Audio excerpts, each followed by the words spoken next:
আমার কলকাতা নিউজ, কথা হবে সামনাসামনি।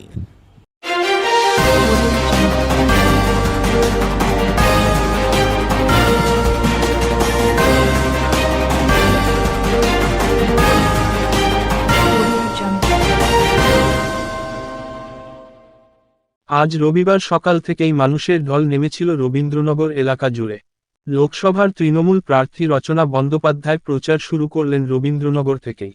আজ রবীন্দ্রনগর শীতলা মায়ের মন্দিরে পুজো দিয়ে একটি জনসভা করে সেখান থেকে রোড শোয়ের উদ্দেশ্যে বেরিয়ে পড়েন রচনা। এই রোড শো কোদালিয়া 1 ও কোদালিয়া 2 সহ আরও বিস্তীর্ণ এলাকা ঘুরে প্রচার সারবেন রচনা বন্দ্যোপাধ্যায়।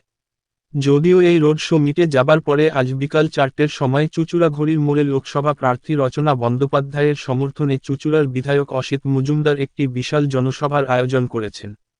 ভোট যতই এগিয়ে আসছে সাধারণ মানুষের উত্তেজনা ততই বেড়ে চলেছে।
দেখতে হবে বাসের ব্যারিকেডের মধ্যে লোক চলে ঢুকে যান, যারা আছেন তাদেরকে বাসের ব্যারিকেডের জন্য ঢোকার জন্য অনুরোধ করা হচ্ছে।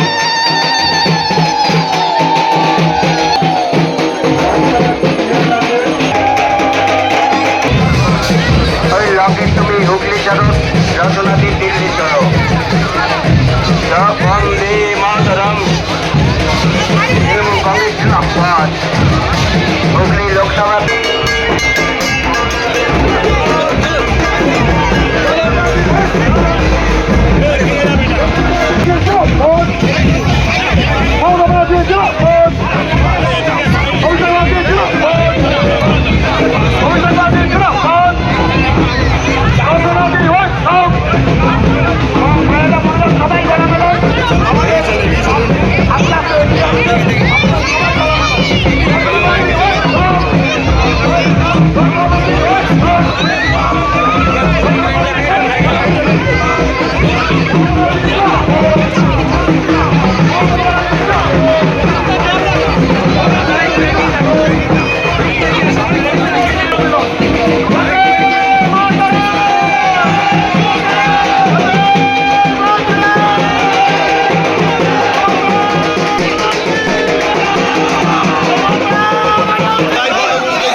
আপনাদের সবাইকে আমি প্রণাম জানাচ্ছি। আপনাদের সাথেও কিন্তু দিদি আছেন, আমি আছি, ঠিক আছে? জয় বাংলা। দিদির আশ্বাস, দিদির বিশ্বাস যে আমি হুগলি জেলার সকলেই মন জয় করে নিয়ে ফিরবো, পারবো তো? সাথে থাকবেন, আশা করি আপনাদের সকলের মন জয় করতে পারবো আমার কাজের মাধ্যমে, আমার যতটুকু মানুষের প্রতি ভালোবাসা তার মাধ্যমে। আজকে অসিতবাবু এত সুন্দর একটা অনুষ্ঠান আয়োজন করেছেন, এত মানুষ এসছেন, ওনার প্রতি আমার অনেক বিশ্বাস আছে। আমি জানি উনি আমার পাশে আছেন, সাথে আছেন, একসাথে পথ চলবেন তো? রচনা ব্যানার্জি 3 লক্ষ ভোটে জিতবে তো? 3 লক্ষ ভোটে জিতবে তো? অনেক অনেক বড় সামনে যুদ্ধ আছে, অনেক বড় পথ আমাকে অতিক্রম করতে হবে। আমি এই জায়গায় একজন নতুন, রাজনীতি মঞ্চে আমি নতুন, আমি রাজনৈতিক বক্তৃতা দিতে জানি না, পারি না। আমি শুধু একটাই জিনিস জানি যে যতটুকু কথা আমি বলি, আমি মন থেকে বলি। সরে যান, আপনারা একটু সরে যান, সবাই একটু সরে যান। যতটুকু কথা আমি বলি, আমি মন থেকে বলি। মানুষের মন জয় করতে কিভাবে হয় সেটা আমার মন থেকে হয়। আমি ওই চিরাচরিত রাজনৈতিক বক্তৃতা দিতে পারবো না। আপনার এখন আজকের দিনে মানুষ অনেক বুদ্ধিমান, তাদের প্রচন্ড ক্ষমতাশীল আছে, যারা জানে কোনটা ঠিক, কোনটা ভুল, কোনটা অন্যায়। আপনাদের সেই বিচার ক্ষমতা ভগবান দিয়েছে এবং আপনারা এখন যথেষ্ট বুদ্ধিমান। আপনারা জানেন কার পাশে থাকা উচিত, কার সাথে পথ চলা উচিত। আমাদের দিদি আমাদের জন্য কি কি করছেন প্রতিদিন প্রতিনিয়ত আপনারা সবাই জানেন। অভিষেক ব্যানার্জির এই লড়াইয়ের কথা আপনারা সবাই জানেন। তাই প্রতিদিন প্রতিনিয়ত আমাদের এটাই চেষ্টা হওয়া উচিত এবং এটাই আমাদের মন মানসিকতার মধ্যে থাকা উচিত যে আমরা দিদির সাথে থাকবো, দিদির সাথে এই পথ অতিক্রম করবো, দিদির সাথে লড়াই করবো। এই লড়াই বিশাল বড় লড়াই। এই উন্নয়নের সাথে আমাদের থাকতে হবে। দিদির একটাই বাণী এবং দিদির একটাই ইচ্ছা, দিদির একটাই স্বপ্ন যে আমাদের পশ্চিমবাংলায় উন্নয়ন আসবে এবং দিদি তার জন্য জান প্রাণ লড়িয়ে দিচ্ছেন সারাক্ষণ ধরে।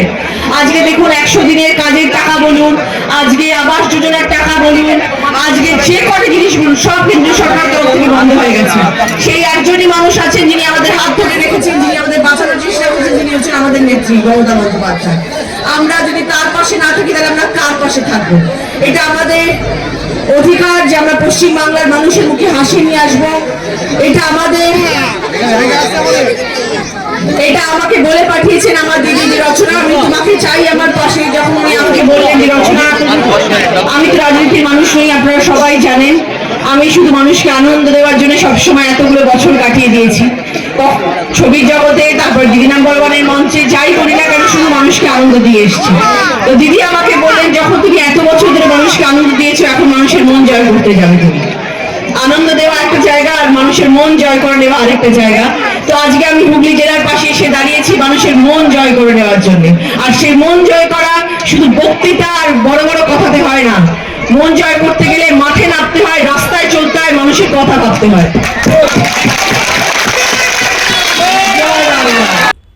আমার কলকাতা নিউজ, কথা হবে সামনাসামনি।